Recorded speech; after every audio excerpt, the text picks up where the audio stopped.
قابل صد احترام صدر علی قدر جناب سید شاہد مہدی صاحب، ابن مہدی نظامی خواجہ سید محمد نظامی صاحب،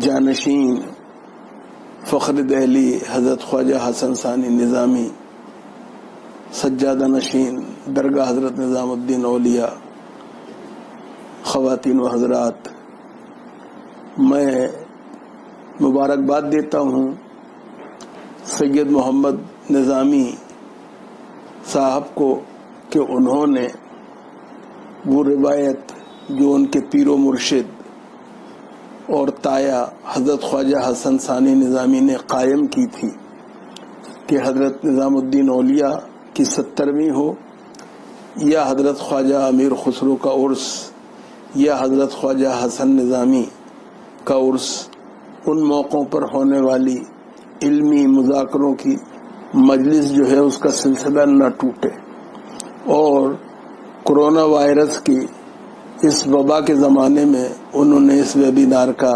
انعقاد کیا۔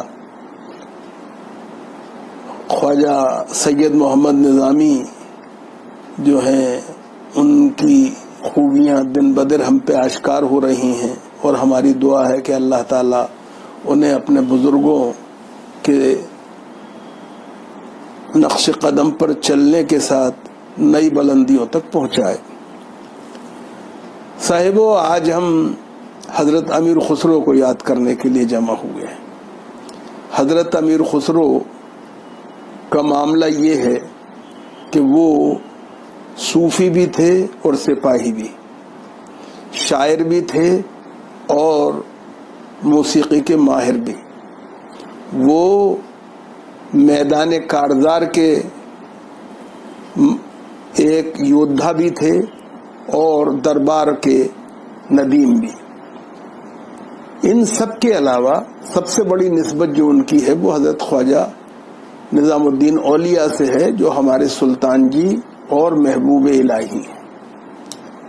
اور حضرت امیر خسرو کے بارے میں ہمیں ایک بات کا خیال رکھنا چاہیے، ان کے والد ترک تھے لیکن ان کی والدہ ہندوستانی تھی، اور خواجہ حضرت نظام الدین اولیاء کی بارگاہ میں وابستگی کے ساتھ حضرت امیر خسرو نے اس پیغام، مشن اور ویژن کو آگے بڑھایا جو ان کے پیر و مرشد چاہتے تھے۔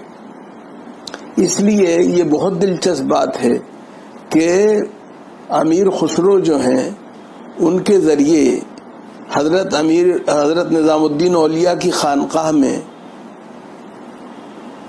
اردو اور ہندی کا جنم ہوا۔ ایک نے دیوناگری کا لباس اختیار کیا اور دوسری نے عربی اور فارسی کا پہناوا۔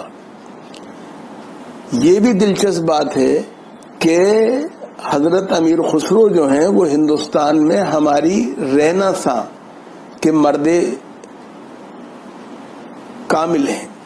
انہوں نے ہمیں جو گنگا جمنی تہذیب نظر آتی ہے حضرت نظام الدین اولیاء کی سرپرستی میں اس کو آگے بڑھایا۔ یہاں میں ایک بات اور کہتا چلوں، اور وہ یہ کہ یہ بہت دلچسپ بات ہے کہ بابا فرید الدین گنج شکر پنجابی زبان کے سب سے بڑے شاعر ہیں۔ ان کے مرید حضرت نظام الدین اولیاء جو ہیں انہوں نے بسنت کا تہوار شروع کیا۔ حضرت امیر خسرو نے ہندوی کی بنیاد رکھی، جو ایک میں نے کہا ایک نے ہندی کا روپ اختیار کیا، ایک نے اردو کا روپ اختیار کیا۔ اور اس سب کے ساتھ جو ایک اہم بات ہے وہ یہ کہ حضرت امیر خسرو کے زمانے میں وہ تمام دربار اور تمام سلاطین اور عمرہ جن سے وہ وابستہ رہے، آج وہ اگر زندہ ہیں، اگر ان کا کوئی نام لیتا ہے تو وہ امیر خسرو کی نسبت کی وجہ سے لیتا ہے۔ امیر خسرو آج بھی ہمارے ذہنوں میں تابندہ ہیں، زندہ ہیں، ان کا کلام جو ہے وہ ہمیں ہر موقع پر کام آتا ہے، چاہے وہ خوشی کی گھڑیاں ہوں چاہے غم کی مواقع ہوں۔ دوسری بات جو ہے وہ یہ کہ حضرت امیر خسرو جس زمانے میں جیے، جس زمانے میں سرگرم عمل رہے، وہ زمانہ ذات پات پر مبنی سماج کا زمانہ تھا، جب انسانی معاشرے کو اشراف اجلاف کے نام پہ بانٹا رکھا تھا۔ لیکن حضرت نظام الدین اولیاء کی صحبت کا اثر کہیے، اسلام کی تعلیمات کا اثر کہیے، امیر خسرو نے اس کو کبھی تسلیم نہیں کیا، اور وہ اشراف اور اجلاف کے اس فرق کو ماننے کو تیار نہیں تھے۔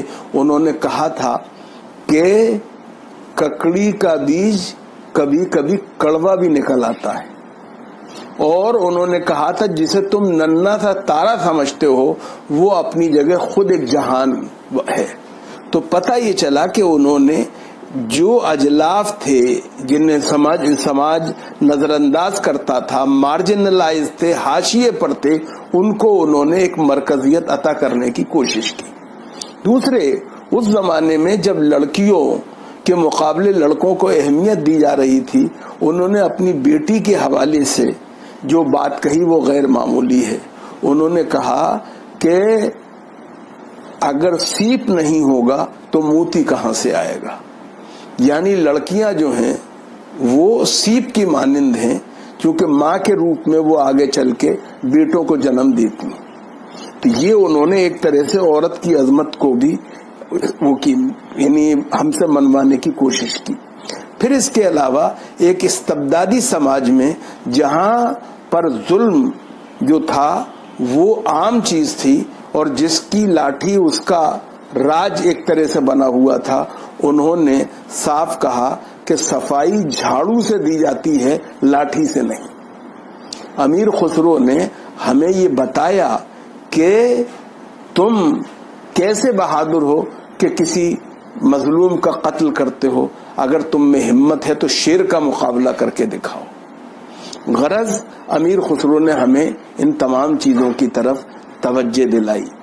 ہمیں ایک بات یہ نہیں بھولنی چاہیے کہ امیر خسرو کے حوالے سے جو حب الوطنی کا سبق ہمیں ملا، ہندوستان کی عظمت کے ترانے جس طرح انہوں نے گائے وہ غیر معمولی تھے۔ دلی کے سب سے بڑے قصیدہ خوان خسرو ہیں، اور دلی کے مرثیہ خواہ جو ہیں وہ حالی۔ یہ بہت دلچسپ بات ہے، ایک کا تعلق حضرت نظام الدین اولیاء کی خانقاہ سے ہے اور دوسرے کا تعلق جو ہے پانی پت کی سرزمین سے ہے۔ ان چیزوں کو ہمیں سمجھنا چاہیے۔ حضرت امیر خسرو نے ہندوستان کا ہر طرح دفاع کیا۔ ہندوستان میں انہوں نے برہمن جو ہیں ان کی بھی اہمیت کو منوانے کی کوشش کی۔ انہوں نے ہندوستان کے اندر علم و حکمت کے جو خزینے تھے ان سے ہمیں متعارف کرایا۔ انہوں نے ہندوستان کے موسم، ہندوستان کے تیور تہوار، ہندوستان کے رسم و رواج، ہر چیز کو انہوں نے ایک نئی عظمت عطا کی۔ یہ امیر خسرو کا بڑا کارنامہ ہے۔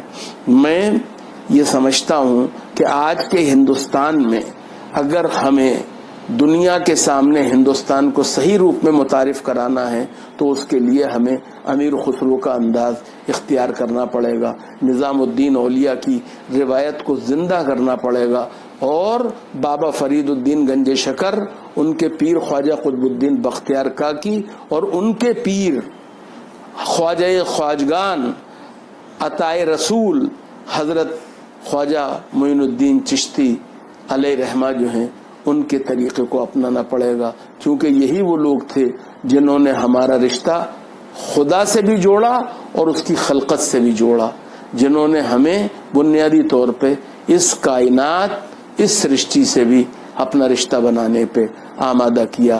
میں حضرت امیر خسرو کو خراج عقیدت پیش کرتے ہوئے ایک بار پھر خواجہ سید محمد نظامی اور خواجہ حسن نظامی میموریل سوسائٹی کو مبارکباد دیتا ہوں، جس نے ہمیں اس وبا کے باوجود اس پر آمادہ کیا اور ہمیں تیار کیا کہ ہم امیر خسرو کو نہ بھولیں، زندہ قومیں وہی ہوتی ہیں کہ وہ کیسی ہی آزمائش سے گزریں، کیسی ہی پریشانی سے دوچار ہوں، لیکن اپنے محسنوں اور معماروں کو نہیں بھولتی ہیں۔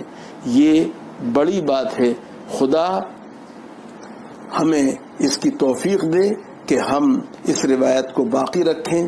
آئیے رب العزت سے یہ بھی دعا کریں کہ وہ اس وبا سے ہمیں، ہمارے ملک کو ہی نہیں بلکہ ساری دنیا کو ایک طرح سے کہ ہمیں نجات دے، پناہ دے اور انسانیت کو اپنے حفظ و امان میں رکھے۔